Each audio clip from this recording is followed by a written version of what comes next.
It is flipping hot. Holy smokes. It is like 90 degrees, 100-degree heat index. It's terrible. We hate it. I've been in and out today. I've gotten a couple of things done I'm going to show you here in just a minute. But before I do that, I want to show you what we're doing for our chickens. You can hear Rex over there doing his call.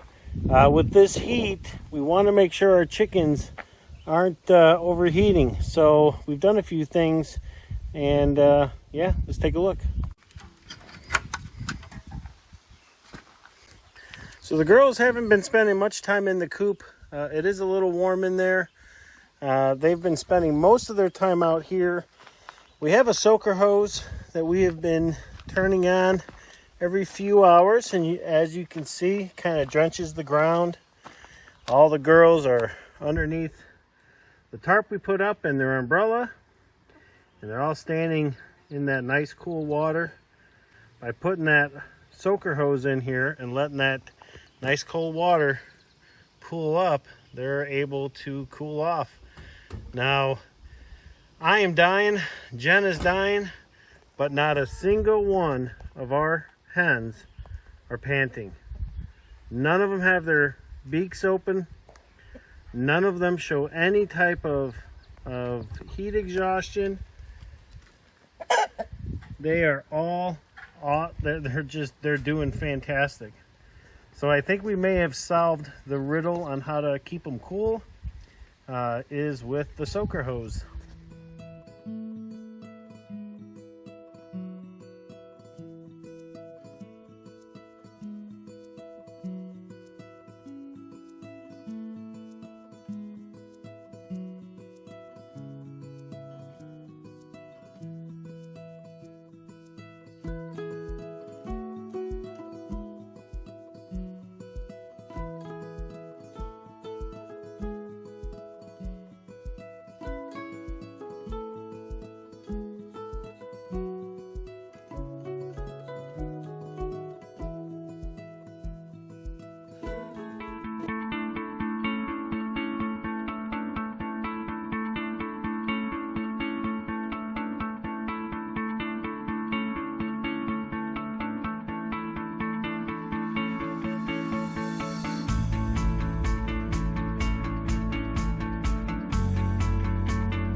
It is brutally hot out here today. I think it is reaching the mid-90s with a heat index of 103 or something like that. It's a hot one, especially for us up here in northern Maine. That said, despite the heat, we still got work to do. And right behind me is our new gravel lot, which is going to be the future home of our sawmill. Earlier this spring, we had a load of bank run gravel delivered here. I think overall it was like 12 yards. And so I using the tractor, I got us a nice little gravel pad here. Once the garage is finished, then probably a year or two, we'll build a lean-to off of it. And hopefully, God willing, we'll be able to get ourselves our own sawmill, and we'll be able to process our own lumber here behind me. It's too hot. I think it's too hot. It's almost unbearable. I think I'm going in. I think we're going to put work off for a little bit. Whew, hot. It's 9 o'clock in the morning and it's already 90 degrees. It's brutal, but I got a problem that we've got to take a look at. So this is our Jeep. She's been a good Jeep. She really has. She's been taking a beating out here, living on this unmaintained road. But most repairs we take into a shop. It's one of the reasons why we want to build our garage, so that I have a place where I can do all of the repairs. I'm pretty mechanically inclined, so it should take me a little bit longer to fix stuff, but assuming I had a place to do it, I'd be able to do it. So that said, we've got an issue right now where this window doesn't come up. It only goes down. And I've been putting it off for a while. The window was up here, so it wasn't too bad. But today I had to go to the post office and drop a letter off in the mailbox, and I rolled the window down, and now I can't get it back up. So what I'm going to do is we're going to take this panel off here, and I'm going to take a look and see if I can get access to the switches. I suspect what's wrong is that there's a loose connection or something, because when it first started malfunctioning, I would just give it a good pound and then it would work. That's indicative of a bad connection. So let's go ahead and take this off and see if I can get into the switch. So that's a T25 bolt. We're going to take that out.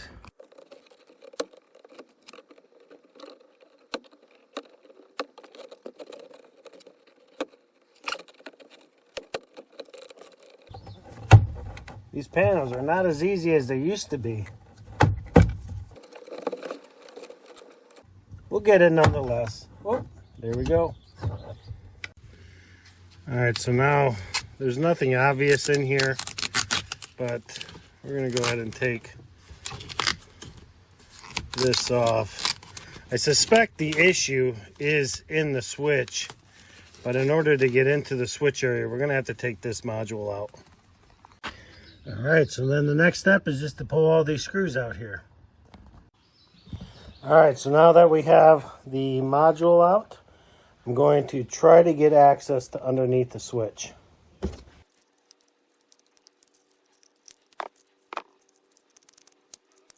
It is extremely dirty underneath these switches, so we're going to try to clean this up while we're at it.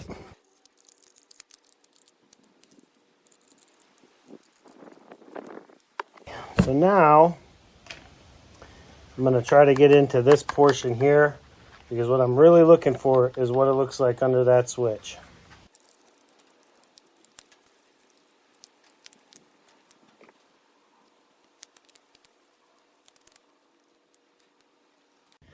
All right, so you're not supposed to be able to get into this, and technically you should just replace this. But I got into it, and I think I figured it out. So I opened up the side of the driver's side because there's really no way to get in there. And what I noticed, I'll show you. These little copper clips here, 1, 2, 3, 4, 5, and 6. Those 6 clips are the connections for that switch, but they're not soldered. So it looks like what they did, and I'm hoping I can get this on the phone here, but instead of having solder joints, they simply put pressure points in there. And so those move freely in there, but they do make a connection. And I just put this in after popping those clips out and reinserting them, and the window works. The window goes up and down, no problem. So I think what I'm going to do is actually put a little solder on here. Let's see if that works.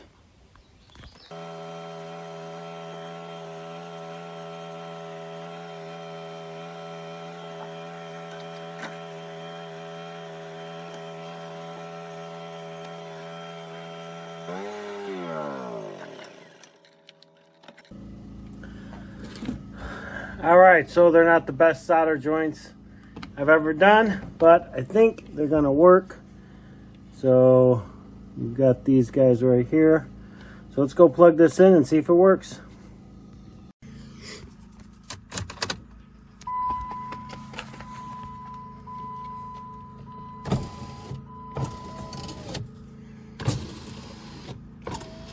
Look at that.